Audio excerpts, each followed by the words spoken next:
Hello વિદ્યાર્થી મિત્રો, good morning. કેમ છો? બધા મજામાં ને?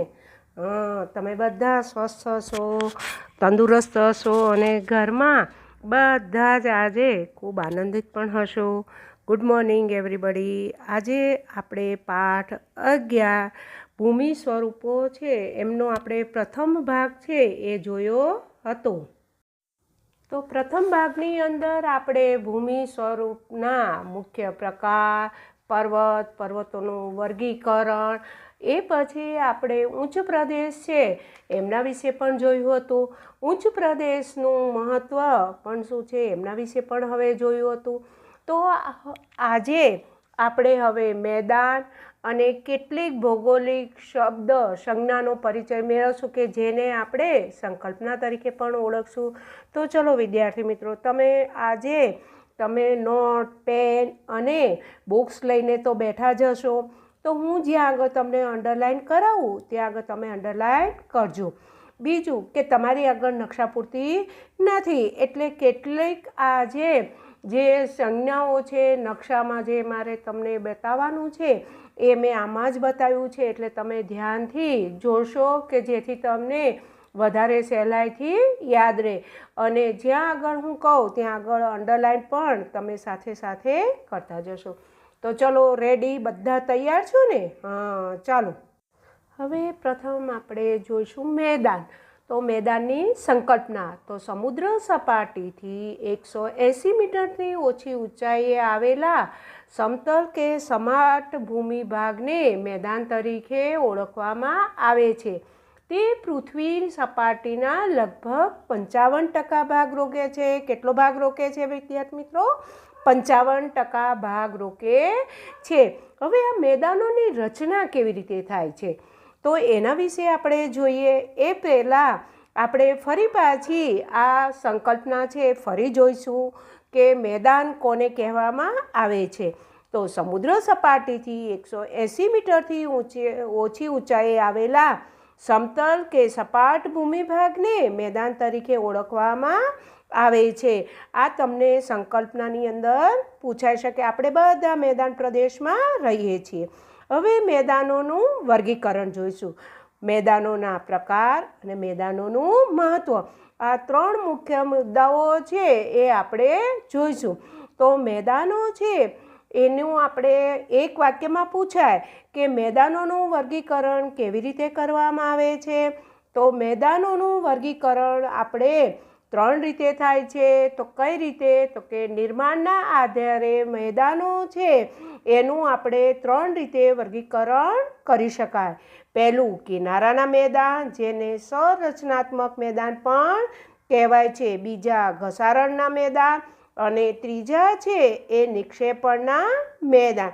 તો આ વર્ગીકરણ છે એ આ પ્રમાણે. હવે આ વર્ગીકરણ છે એને આધારે આપણે મેદાનનું વર્ગીકરણ 3 રીતે કર્યું, બરાબર ને? તો એમાં ત્રણેયના વિશે આપણે વિસ્તારથી જોઈશું. તો પહેલું આપણે કિનારાના મેદાન છે એના વિશે જોઈશું. તો આ મેદાનોનું નિર્માણ છે એ મુખ્યત્વે સમુદ્ર કિનારા એટલે કે પૃથ્વીની ભૂગર્ભિક એટલે શું?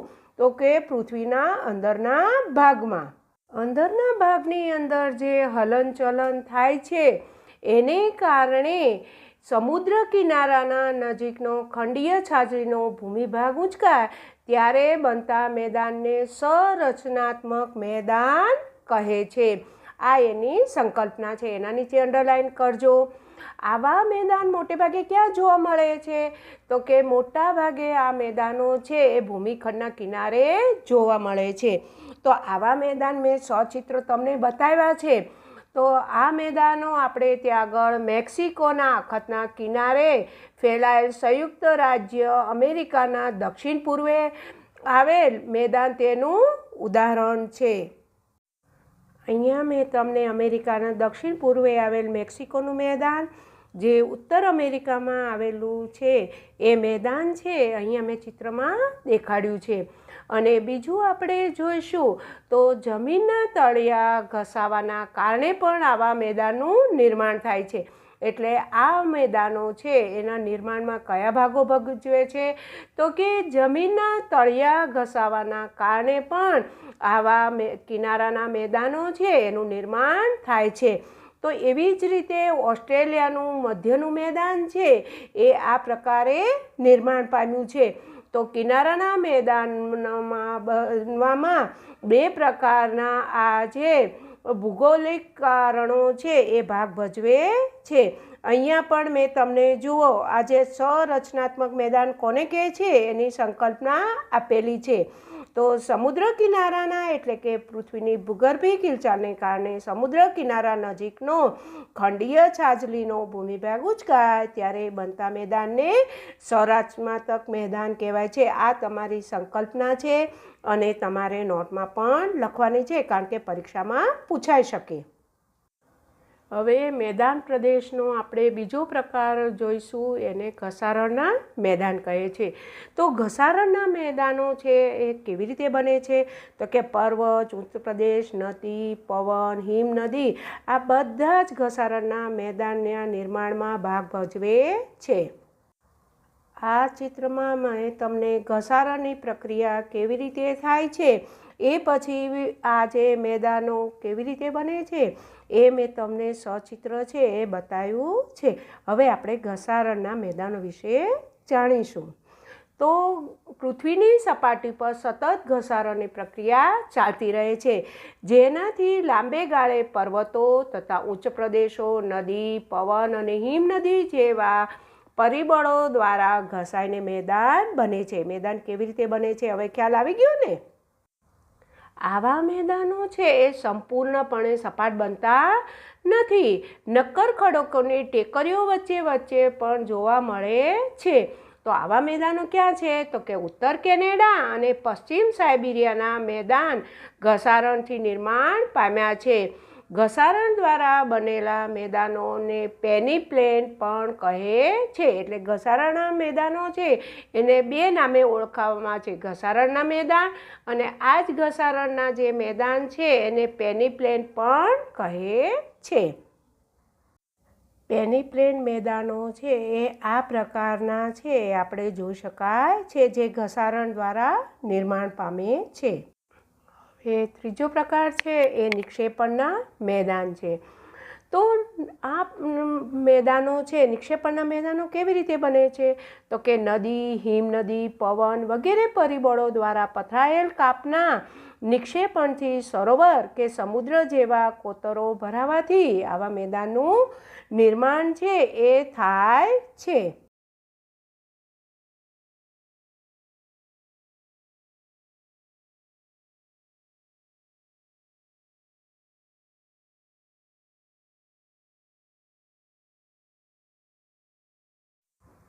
ભારતમાં ગંગા યમુનાના મેદાન, ઉત્તર ચીનમાં હવાંગોનું મેદાન, ઇટાલીમાં આવેલા પો નદી દ્વારા બનેલા લોમ્બાર્ડીનું મેદાન આના નીચે અંડરલાઇન કરજો. કાપના મેદાનના વિશિષ્ટ ઉદાહરણ છે. આ તમને એક વાક્યની અંદર પણ પૂછાઈ શકે. જ્યારે મેદાનોનું નિર્માણ છે એ સરોવરના કાપના નિક્ષેપણથી થાય ત્યારે તેને સરોવરના મેદાન તરીકે પણ ઓળખવામાં આવે છે. તો આવા મેદાનો કયા છે એ પણ હું તમને બતાવું છું. તો નિક્ષેપણના મેદાન છે એને આપણે કાપના મેદાન તરીકે ઓળખી શકીએ. સરોવરના કાપના બને તો તેને સરોવરના મેદાન તરીકે પણ ઓળખી શકીએ છીએ. સરોવરના મેદાન છે એમની તમને સંકલ્પના પૂછાય તો એમાં શું લખાય? જ્યારે મેદાનનું નિર્માણ સરોવરમાં કાપના નિક્ષેપણથી થાય ત્યારે તેને સરોવરના મેદાન કહે છે. હવે આવા મેદાનો ક્યાં જોવા મળે છે? તો કે કાશ્મીરની ખીણો ભારતમાં સરોવરના મેદાનનું ઉત્તમ ઉદાહરણ છે. તમે અહીંયા ચિત્રની અંદર તે જોઈ શકો છો. હવે આપણે મેદાનોનું મહત્ત્વ અથવા મેદાનોની ઉપયોગિતા શું છે એ આપણને મુદ્દાસર પ્રશ્નમાં કે ટૂંકનોંધમાં પૂછી શકાય. તો પહેલું, ફળદ્રુપ મેદાનો માનવ વસવાટ માટે બધી રીતે અનુકૂળ હોય છે. ત્યાં ખેતી, વેપાર અને ઉદ્યોગ ધંધા જેવી આર્થિક પ્રવૃત્તિઓ વિકસે છે. વળી સપાટ ભૂમિપૃષ્ઠને કારણે મેદાનોમાં સડક માર્ગો અને રેલવે માર્ગનો પણ વધારે વિકાસ થાય છે. ત્રીજું, મેદાન પ્રદેશ હોવાને કારણે લોકોની અવરજવર સહેલાઈથી થતી હોવાને કારણે મેદાન પ્રદેશમાં ગીચ વસ્તી ધરાવતા મોટા શહેરો વિકસ્યા છે. તમે જોશો તો મોટાભાગના મેદાનો પ્રદેશમાં અને એ આજે નદી કિનારે વિકસેલા હોય છે. દાખલા તરીકે આપણે અમદાવાદ છે, સાબરમતીને નદીને કિનારે છે, ગંગા યમુનાના કિનારે કાનપુર છે, તમે કલકત્તા શહેર જુઓ છો, આ બધા નદી કિનારે મોટા મોટા શહેરો વિકસ્યા છે. ચોથું કે ફળદ્રુપ જમીન મુખ્યત્વે ખેતીની પેદાશો માટે ખૂબ ઉપયોગી છે.